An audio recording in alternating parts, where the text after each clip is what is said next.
So good afternoon. So this morning, my daughter called me. Actually, my girlfriend helped. She's 3 years old. And we've been calling every day since I've been here. And this morning, again, she asked me, can you please stand upside down, Daddy? I've done this before, last 2 days. That is, I'm 37, so what I did, turned the phone around, made some special effects. She was happy, I'm her hero, so she thinks I actually did that. But honesty dictates I had to fake it, because I'm 37, can't do that anymore. Never could, actually. Today I'm going to have this talk about me being old. And I'm so sorry about that. You're just here because I feel sorry about myself.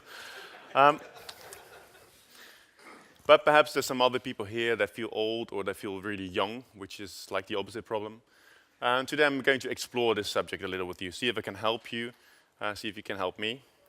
And we're going to do that using Kahoot. Who knows Kahoot? Oh, that's better than Holland. Usually everyone in Holland just knows it and then they're bored with it. So that's a good thing. So if you like, you can go to Kahoot on kahoot.it. And I'll show you like the big screen here. And then enter this PIN number and you'll be included. There's no prize to be won, so that means you can't lose either. That's a good thing. I'll just wait like a few more minutes. And who would be DDD? I wonder.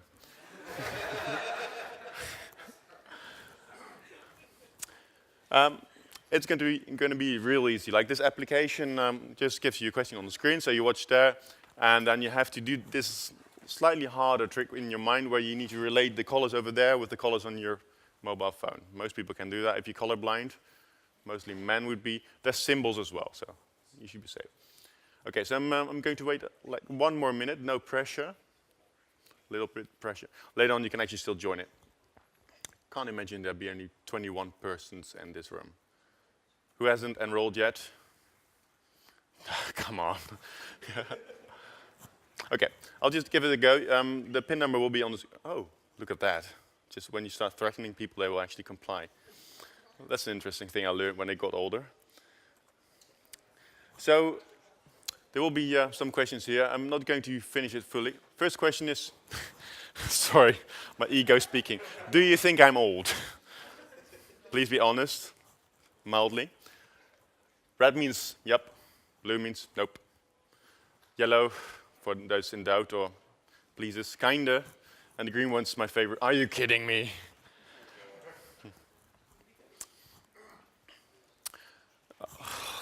This is kind of scary. Really, really nice answer. And those 4 people will just not get drinks. And I'm just curious, because I've noticed it's quite hard for me to read people's ages. What age are you? Red means less than 10,000 days, for you to figure out what that means. Blue, 30-something. Yellow, 40-ish. And 50 means that you've actually seen your 50th birthday already. I think 10,000 days means less than 30 years for those youngsters that never learned to calculate. All right, so there's some older people, but I think I'm like in a minority. Now, just to test, to see if our perception of age is proper, what age do you think Elon Musk is right now? Do you think he's 23, 29, 38, or 47? Look at how handsome he is. He looks so young, like a movie star, really.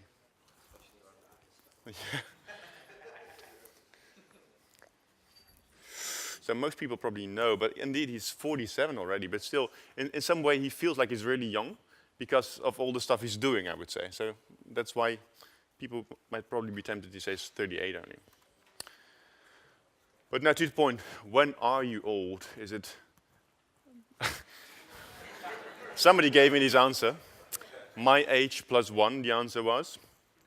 Or blue, when you're past 40. Yellow, when you start a family. Or green, when you stop learning. So what do you think?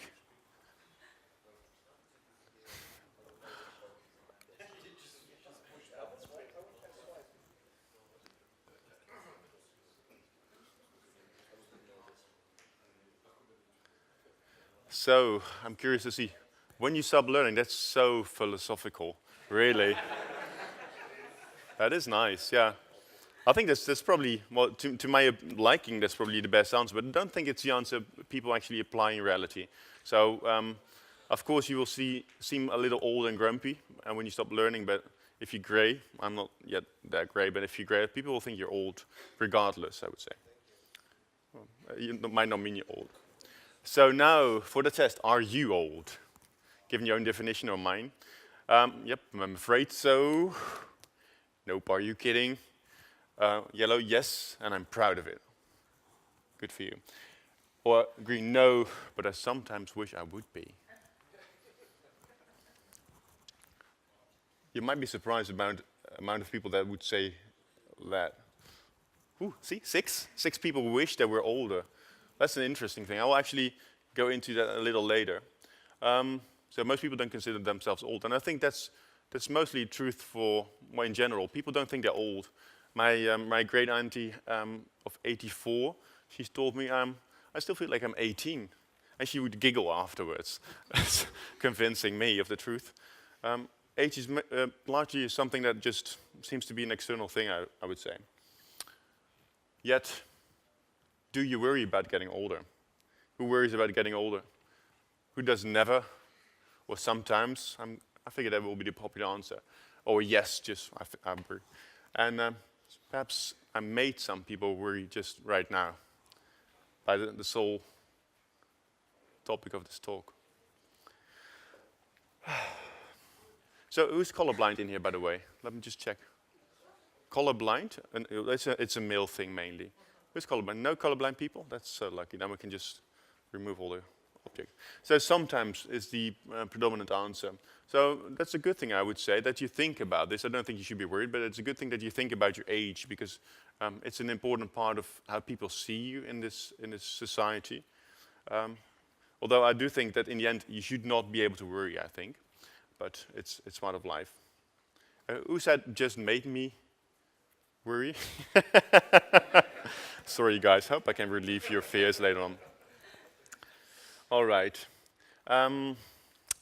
So let me just continue with why I'm asking all of this. In preparation for this talk, I actually sent out a survey to a lot of people, but 67 people answered, which is way more than I expected. Apparently, a lot of people are, in a way, worried about this, or at least thinking about it. And these people are not just Dutch people. I think there were a lot of them, but I had people from France, Croatia, no one from Serbia, I'm so sorry, and France. And what was interesting to see that most of these answers I got were similar. So it didn't really seem to matter where people were from. These fears or these ideas were consistent. I asked them a lot of things. Most of the questions I ask you, I asked them as well. I asked them, when are you old? And then I got some fun guy that said, my age plus one point fingers here. But most people actually said, from 36 onwards, they started feeling old. Can I see fingers for people that are 36 or more? Do you feel old? Well, that's a good thing. But for some reason, there seems to be this change in people's beliefs, that when you turn 36, that you're actually turning older, you're getting some gray hairs, or getting bald even, I don't know what happens. But I got some philosophical answers as well, and that was the when you stop learning answer that I got. I think it was the second answer I got. Most people said, you're getting old when you stop learning.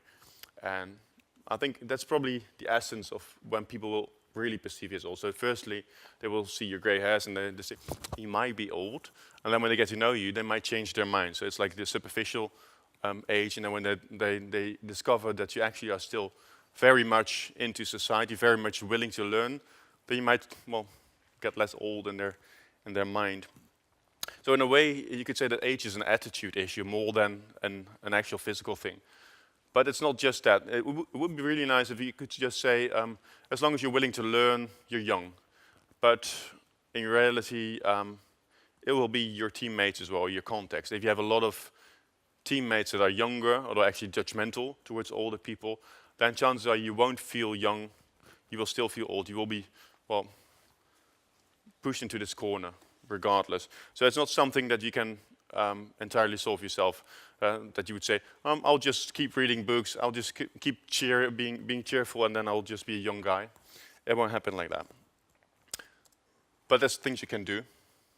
But I think it's important that you know that there's a difference. When you get older, there's a difference. People that are older get different traits, get different characteristics, get different skills, and that's a good thing.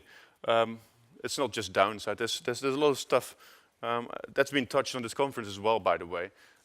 There was this lovely quote about TDD, about slowing down developers because they needed to. I think that's one of the things that older people tend to do. They slow down processes, not always deliberately, but because they're asking questions. For instance, should we do this? I've done this before, didn't end well. I think that's a good thing to add to the energy of a team. Not to sabotage stuff, but just to make sure that you make the proper decisions at the proper time. This added experience that you get of being older has its benefits, in the sense that you've seen stuff, so you know when things go haywire. This is like a bit of a red flag that gets raised when you hear something. You think, well, shouldn't do that. I've done that twice before, never ended well. At the same time, that might mean you will be less likely to take risks, which is something to be aware of. Because you saw it fail twice or 3 times or whatever times, doesn't mean the next time will have to be a failure as well. That's something to be really aware about. And I think in general what makes life more complicated for older people is because of usually family life or stuff they do apart from their job.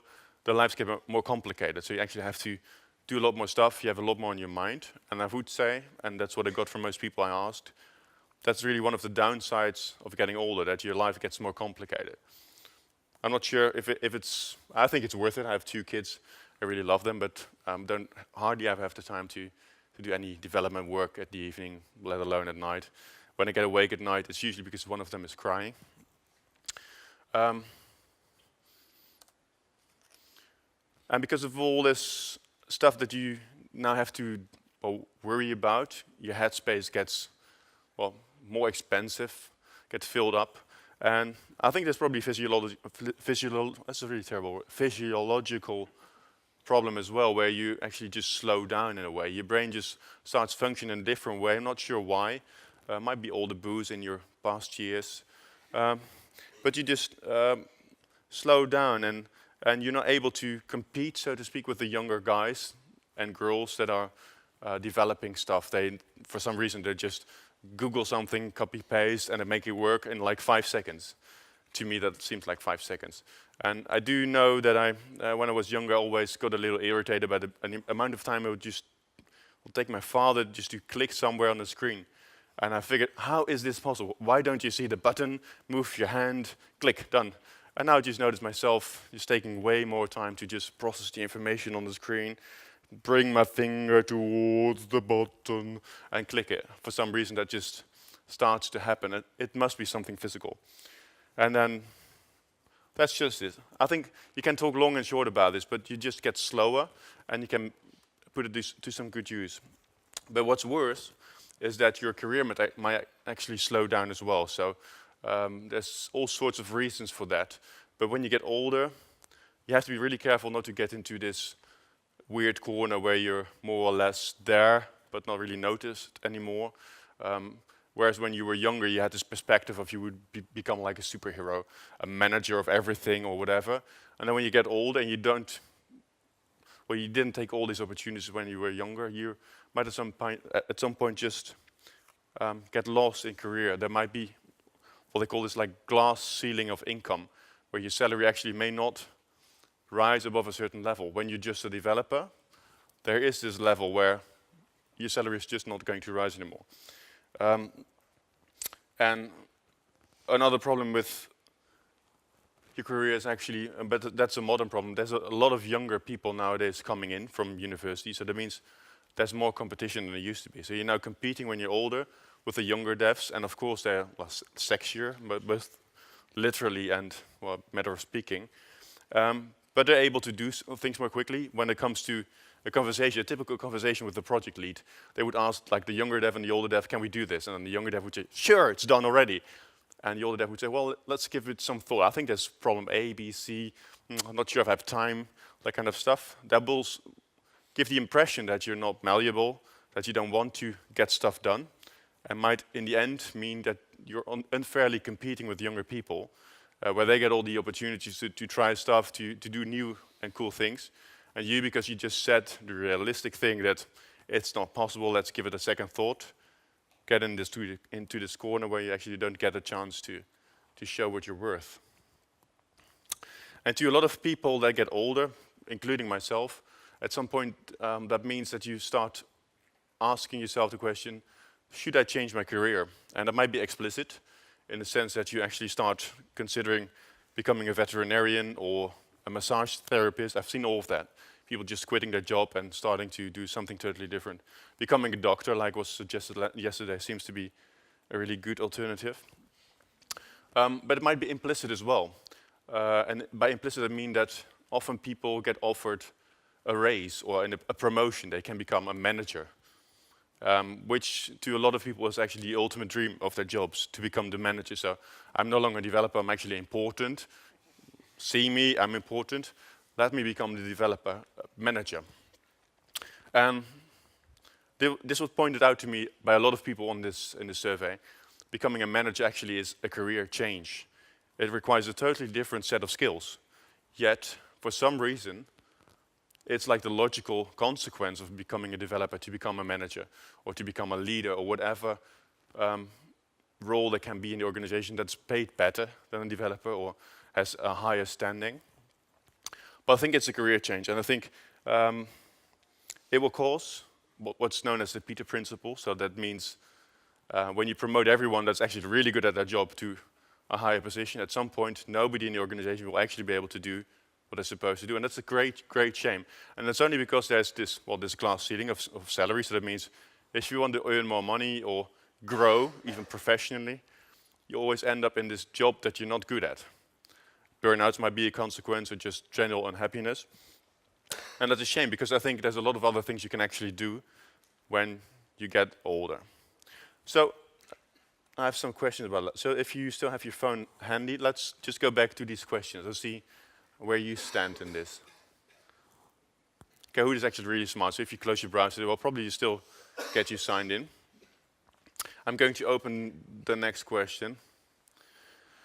And this is, it might be hard for non-programmers, but are you passionate? Are you still passionate about programming? Yes, still. Blue, not as much as before. Yellow, no, not really. And green, which at times is my stance at this, hate it. So who's passionate? If you're not a developer, just pick randomly. Or you can actually just skip the question, it will just work as well. Let's see. So that's awesome. Because passion, I think, it's what got you into the job to start with. It's not a thing you choose, it's a thing of passion, I think. So if you come into development as a job, then you're passionate about computers, about, well, being finally able to make something else do what you want. But at some point, you might come to question this passion. If your passion is not enough, then that might be something that makes you consider becoming something else. So the question is, what would you like to become? World's best dev?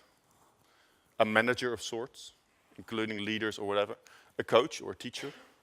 Or something else altogether?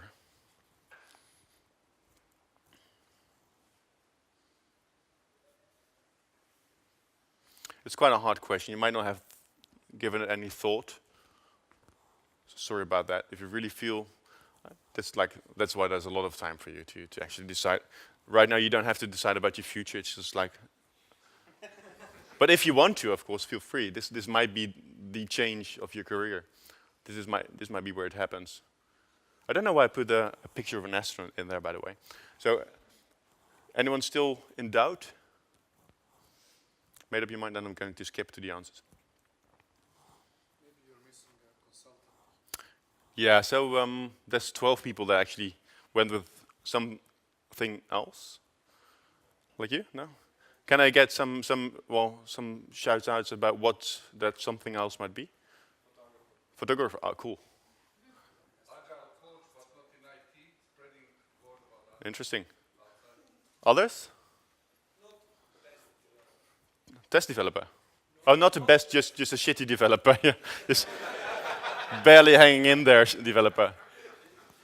Think you can actually be a best or among the best developers without being a manager sort of? Personally, I don't, but I think that's going to be a discussion that's going to last for like 3 hours, because I'm really passionate about that one. So let's dive in there afterwards with a beer.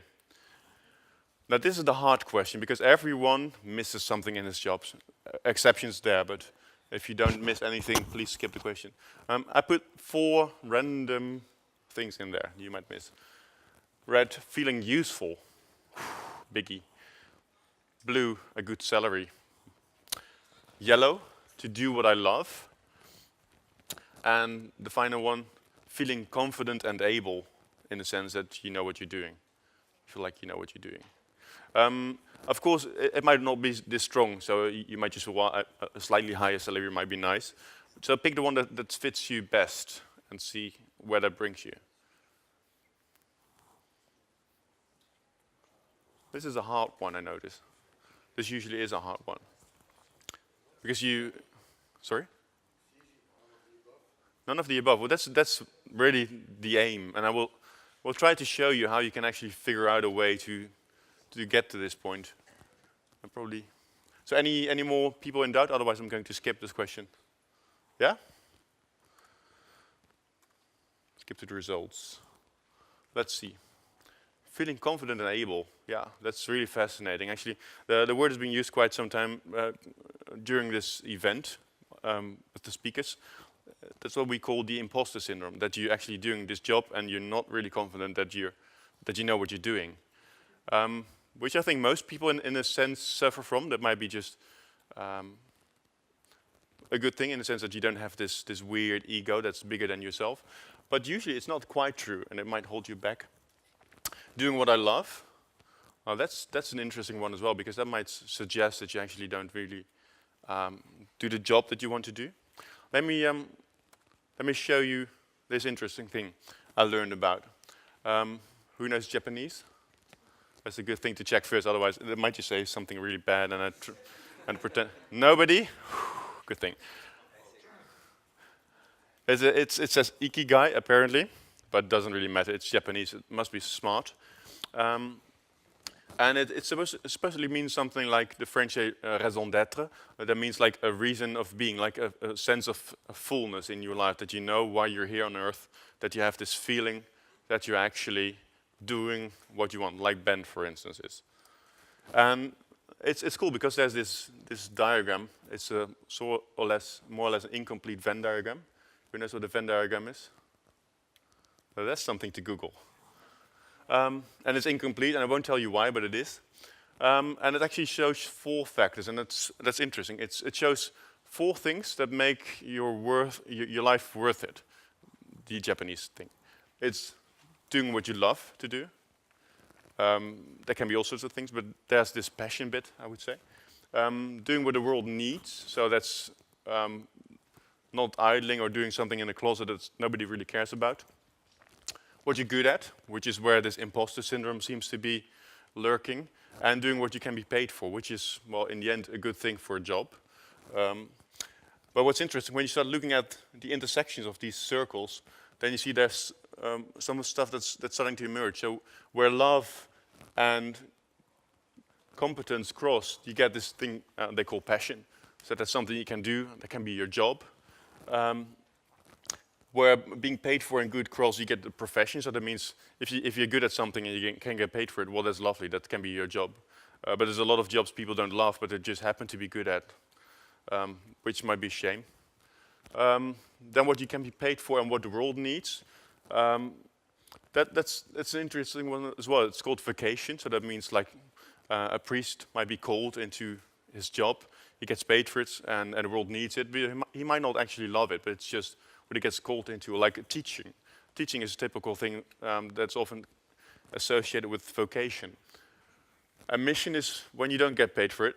You're doing what you love, and you think the world needs it. Like this American that was actually killed by these people in Andamans. He had this passion about spreading the word, and that's what he loved to do, and he felt the world needed it, and then he got shot. But now, for the really interesting part, that's because most of the people actually get paid for what they do, and they're usually good at it, or they do something the world needs. Usually you have 3 of these boxes, but then when you miss one of these circles yet, then you get to the 4 choices I just showed you.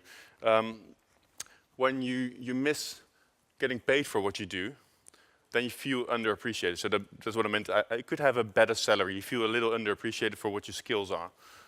So perhaps more money would solve the problem.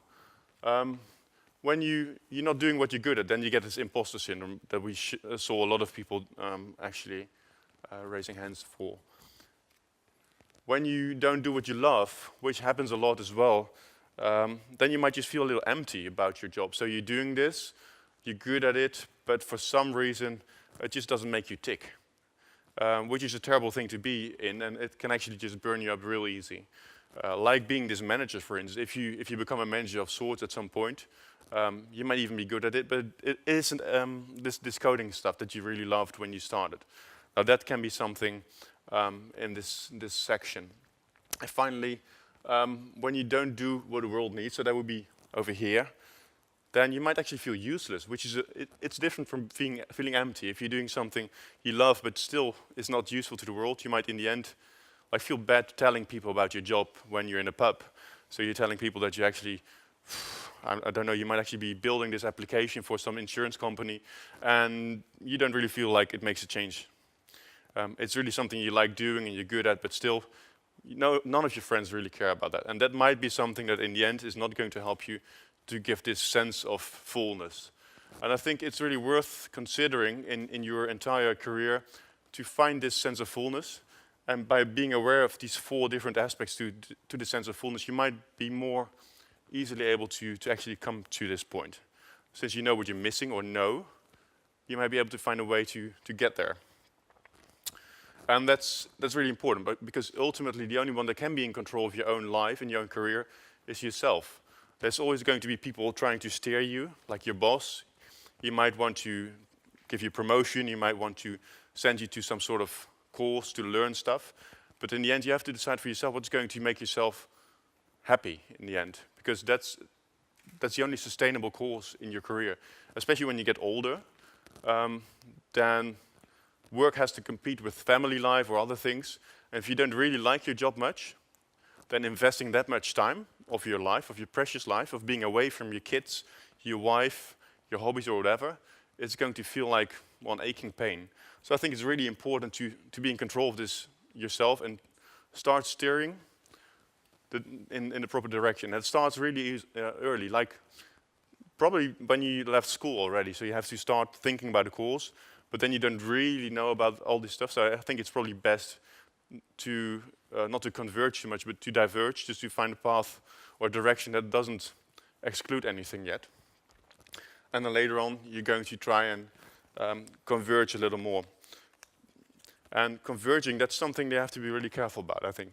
When you're young, then of course you want to be an expert, because that will make you feel important, will make you feel like you can compete with the older people that know everything, they are really experts at everything. But when you get older, I think you have to be really careful about becoming a specialist in a certain field, because you might end up becoming a dinosaur. The famous example, of course, is the COBOL programming, which is still getting done, but less and less. You can get paid huge amounts of money when you're into COBOL, but there's only a few people that we still need, and it's getting less and less and less. And say that you're working at a bank right now doing COBOL and you get fired. What's going to happen to you? You're this dinosaur with a skill nobody wants.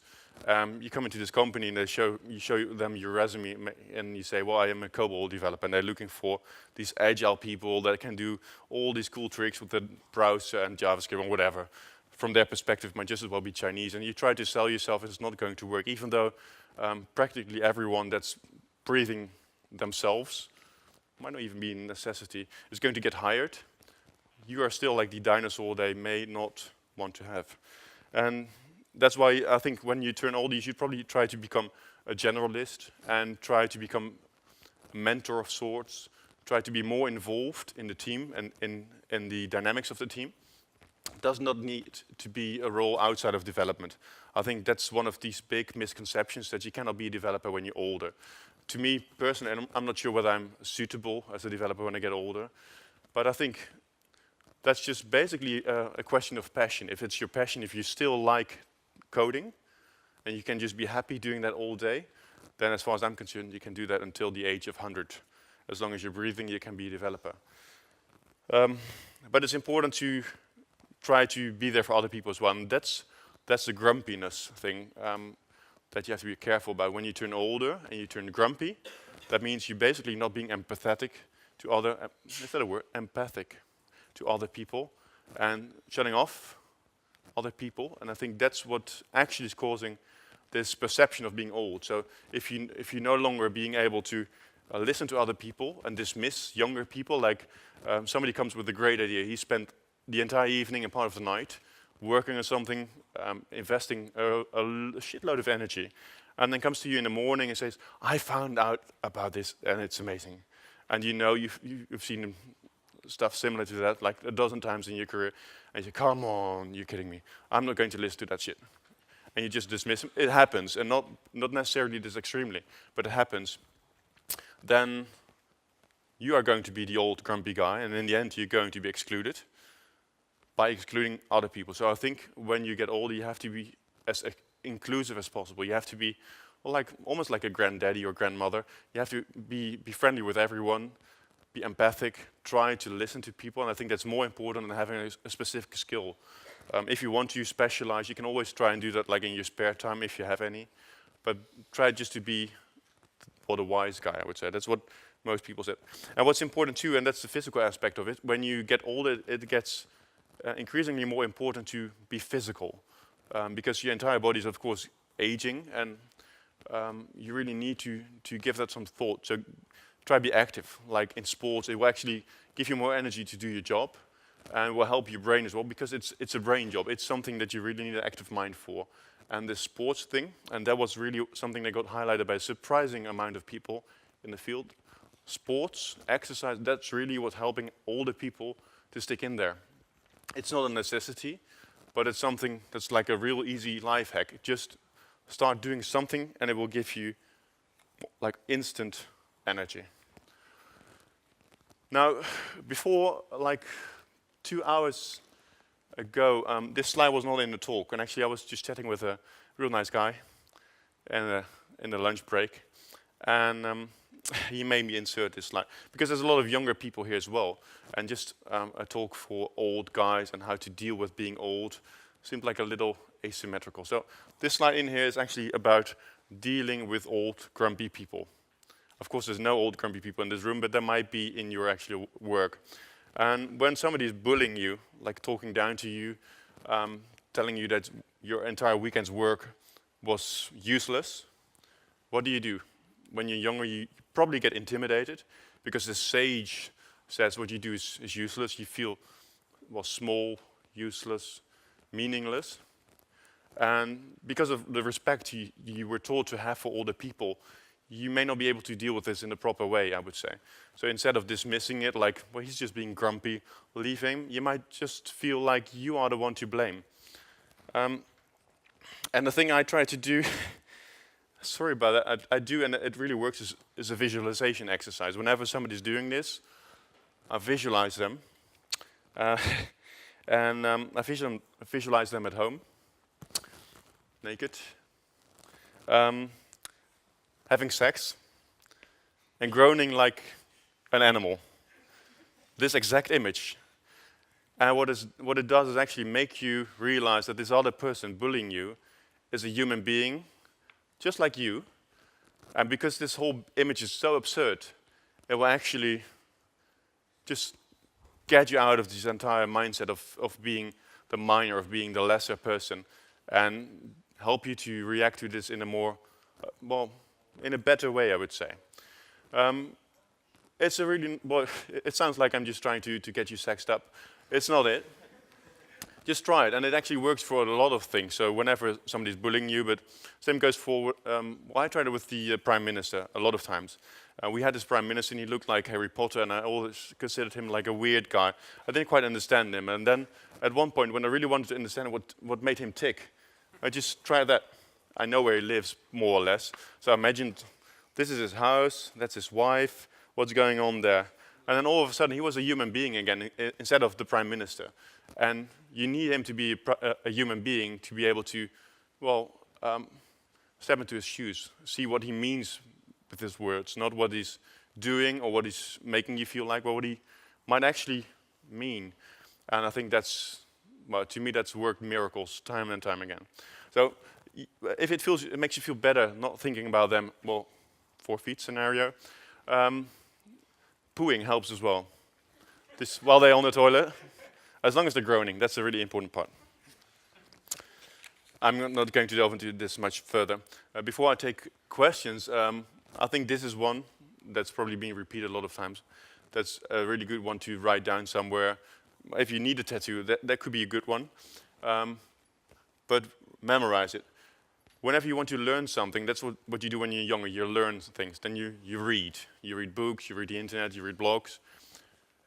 But that's not sufficient to actually understand something. If you really want to understand what's being written, you have to process it.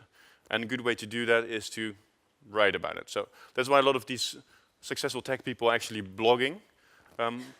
It might actually be the other way around. They're not successful and thus they're blogging and thus they're successful. Because they write about stuff, they actually learn and master the subject they're writing about. And then the next step, if you really want to become this expert, this person that goes deeper than just superficial understanding, become a teacher. Because if you teach, if you speak to people, if you have to explain what you've learned, then you will learn about the deeper structures of your knowledge. And it's like, well, there's a lot of things in this world that you cannot really explain properly without the other person actually experiencing it. But please try this teaching stuff. Teaching people, mentoring, speaking at conferences or whatever you can do to explain stuff. And that will actually learn you to master a field. And that goes for younger people and that goes for older people in particular, I would say. Try, and you won't be wrong. All right, so that's that for my part, but I imagine there's probably 1 or 2 more questions left after yesterday's panel, so this will be your opportunity. I'm just scanning the room, and then I go back, and if somebody raises his hands, okay, oh, that's good. Otherwise, I was just going to appoint somebody randomly. Yeah, so you probably need a mic for video recording. Okay, good news for you. I'm 52. So, hey, okay. Didn't guess. So I'm in the right place, and it's more the comment, and I expect in the comment from you. So what these young people need to understand, that there is not just after 35 or 40 IT industry. There is a lot of good processes, Agile, Scrum, which they can teach outside of IT industry. Yeah. So suddenly, if you think about it, how big is business in the world, there is a lot of place for skillful people. So that's what do you think about it? Yeah. I think that's why this whole thing is so important, because it makes you understand that there might be something other than just a simple job change that you need to actually get this full picture. And it might mean you have to move outside of the industry or even out of your job title to get to this point where you're happy and make a living, because that's a really important aspect as well. You won't be happy when we're in this really uncertain position, exceptions left alone. I think that's a really good comment. Any other questions?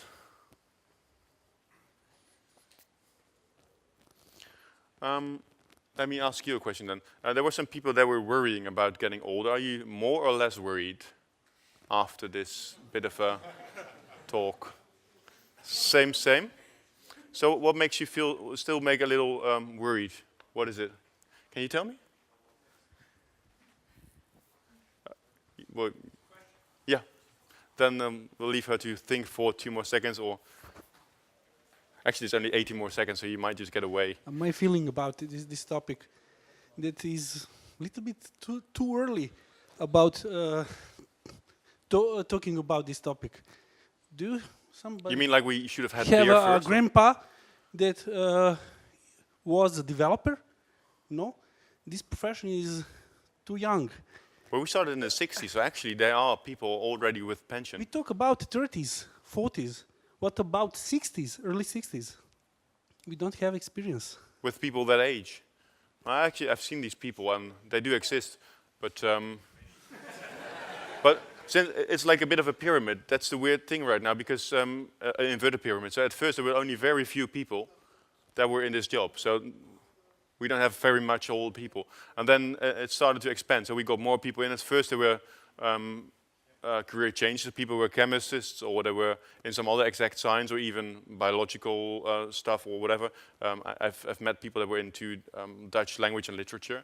And they moved into the field because there was a shortage. And now we actually have formal education and it's being hyped. And this is, of course, the one way to get rich, famous and happy. So now there's enormous amounts of people actually coming in. So that means we have this inverse pyramid where there's only very few old people and we don't really think they exist. But slowly this whole pyramid is just going to, well, move down. And at some point there's going to be just as much old people as there are going to be young people. And I think we're already getting closer to the point where there's a lot of people aged 40 or 50 that really have tons of experience that are no longer a minority. But I agree, the people that started in the 60s, they probably just, well, they might be very rich or they just quit their jobs or they got into teaching, which is a thing I noticed with quite some of them. Went to a university and that's why there seems to be so many dinosaurs in university, mainly because, well, those are more or less the founders of the industry and we should respect them for that. So, I think it went mute. But any other questions? Yeah, yeah. So yesterday I asked at the panel actually a question about burnouts being related to how quickly technology is changing, and this is what you said today. Like, so developers need to learn constantly, right? Mm-hmm. So they need to develop new skills and learn new technologies all the time. And do you believe this might be the reason why they're moving towards management roles, actually? Well, to me personally, it's a bit of a worry. There's so much information, and I really want to. Well, I still want to know everything, because that drew me into the field to start with. I was just immensely curious about this whole thing of computers and what's going on there. And but aren't you grumpy? Like, don't you hate that there is now like this whole hype about Vue.js, let's say? Well, yeah, and of course I would want to be like more of an experienced person about these technologies, but I'm not able to do all that. I have my regular job, so to speak, and there's not that much time to explore new technology, so that makes me grumpy in a sense. But then again, that's the other side of it. A lot of this new stuff, in a way, is just a new packaging for old stuff I've seen already, which is a new way to be grumpy, because you feel just like history repeating. So I think. And that's actually your exit, your way to save yourself, because you've actually experienced similar stuff. It's not all that strange to you. All you need to do in your mind is to see how your old knowledge still applies to the new technologies. So you should know just enough to be able to do that, and leave digging in, specializing into these technologies, to the people that are younger, because they have the energy and they have the time. Leave them to it. I think that's just perfectly fine. And as long as there's this mutual understanding and this respect for who you are, this is like the perfect marriage. Younger and older people, that's just the way to balance the whole thing out. Rather than competing for knowledge and competing for time and competing for who gets praise. I think what Ben said earlier today, try to praise teams rather than individuals, is probably key to getting rid of all this competition, especially between young and old. You're doing it together, and if you're doing that, then you get a reward together as well. And I think that will resolve it. As for the burnouts, I'm not sure where they originate. I think there's a lot of different sources for that. But generally, it's crossing boundaries, I would say. And I think it's a mixture of genetics. Some people are just more likely to get a burnout. And then there's the work-personal life balance. That's most often an issue as well. As stress, so a lot of stress might just come to you in the form of work, but might be a personal life issue as well. And I just don't know. I've seen a lot of people that got a burnout. For instance, there was this old manager of mine. He got a burnout because he was a tech guy. Then he was tempted to become a manager, better pay grade, that kind of stuff, and he wanted to be in control. He was a fun guy, and then at some point he just stepped down because it was too much. He was doing too much of the stuff he didn't like to start with, and I think to some people that might be a stressor, just not being in your zone anymore. But I'm not a psychologist, so I don't pretend anything. Anything else? Because I think we're probably out of time. Okay, 2 more minutes. That's one more question, I would say. Anyone?